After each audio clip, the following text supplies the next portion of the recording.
Hello friends, welcome back to the mini video guys and my YouTube channel. Today friend we are going to talk about how can we disable developer mode option setting in our Realme phone device. Friends, we want to disable guys the developer mode option. So friend, how can you disable in your Realme phone device?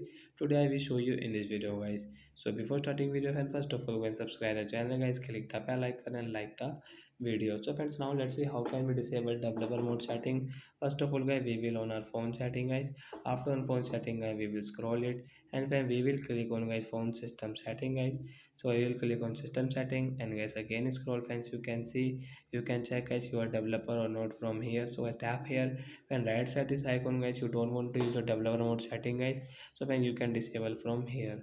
So I will click on this icon. After disable guys, when guys we will come back friends, our developer mode option will remove on our screen.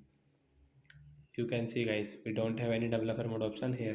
So you want to enable, so then you will have to again go to your about phone setting, 4 and 5, tap on build number setting, then guys you can enable your developer mode option. So that's it guys, thanks for watching the video. I hope friends you have understood how to disable developer mode option in Realme phone. So that's it guys, bye bye.